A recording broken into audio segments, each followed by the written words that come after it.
उत्तर प्रदेश में कद्दावर रहनुमा का आज इंतकाल हो गया। जाहिर है कि उनकी सियासी कैरियर उत्तर प्रदेश विधानसभा से शुरू होकर के पार्लियामेंट पे ख़त्म हो गई। उन्होंने आज 94 बरस की उम्र में आखिरी सांस ली। हमारे साथ ख़ास बातचीत करने के लिए मौजूद हैं ज़ियाउद्दीन रिजवी साहब। ये मौजूदा एमएलए हैं और इनके साथ शफीकुर रहमान बर्क ने कई बार काम किया है। सर, किस तरीके से यादें हैं? समाजवादी पार्टी से वाबस्तगी रही, बीएसपी से, चौधरी चरण सिंह से भी काफ़ी वो इंस्पायर रहते थे। तो ये वर्क साहब समाजवादी नेता थे और उनके रग-रग में सोशलिज़्म और फ़िरका परस्ती के ख़िलाफ़ वो हमेशा आवाज़ बुलंद किए। जब एमएलए थे हम लोगों के साथ, तब भी उनसे बात होती थी तो फ़िरका परस्ती के ख़िलाफ़ ये जो ताकतें हैं इनके ख़िलाफ़ वो लड़ते थे, कहते थे कि ये ज़हर है, एक दिन हिंदुस्तान को निगल जाएगी। और फिर पार्लियामेंट में चौधरी मुलायम सिंह यादव जी ने उनको टिकट देके मेंबर ऑफ पार्लियामेंट बनाया। तब से लगातार एमपी थे और पार्लियामेंट में भी जब ज़रूरत हुई तो उन्होंने इस आवाज़ को बुलंद किया। मौके दर मौके उनके स्टेटमेंट आते रहे कौम के मफाद के लिए, कौम के यहती के लिए और सेकुलरिज्म को मजबूत करने के लिए।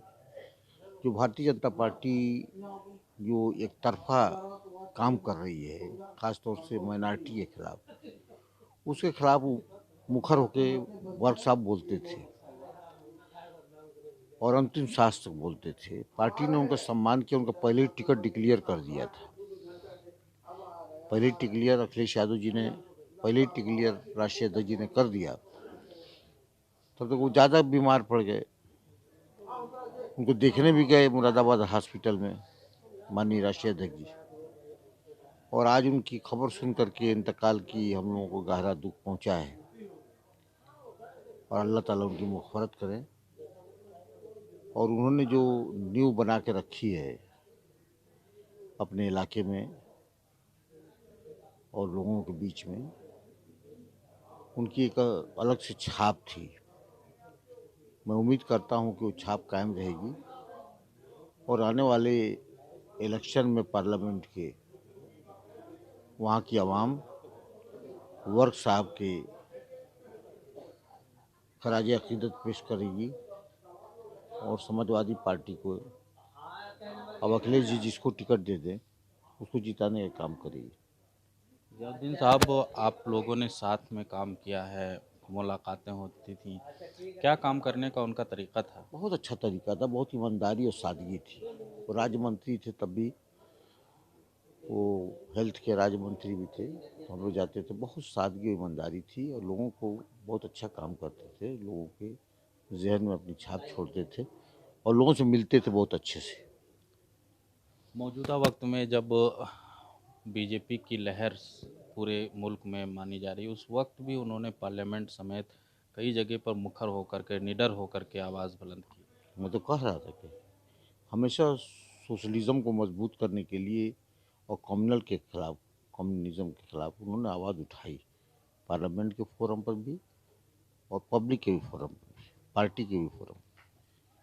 और उनके बयानात लगातार आते रहते थे और कौम की एकजहती के लिए, इनकी मिल्लत के लिए हमेशा वो संदेश देते थे। चौधरी चरण सिंह से भी बहुत इंस्पायर थे। क्या वजह थी जो चौधरी चरण सिंह से तो इंस्पायर करती चौधरी थी? चरण सिंह से तो सब इंस्पायर थे। हमारी पार्टी चौधरी चरण सिंह के रास्ते पर चल रही थी, चलती भी है।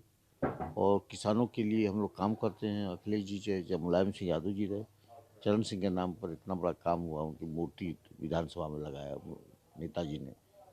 नेताजी ने बहुत काम किया चौधरी साहब के साथ, तो चौधरी साहब के साथ तो सबका लगाव था। कुछ ऐसी यादें हैं जो बर्क साहब के साथ रही हों, अब याद आ ये रही हैं? बहुत अच्छी अच्छी यादें थी, उनके साथ मिल करके बहुत अच्छा लगता था। उनके चुटकुले भी अच्छे लगते थे, बातें कहते थे, उनका अंदाज बहुत निराला था, हर तरह की गुफ्तगू करते थे।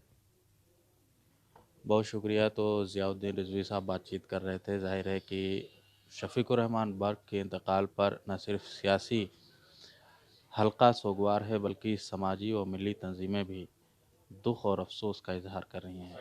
ईटीवी भारत के लिए लखनऊ से खुर्शीद अहमद।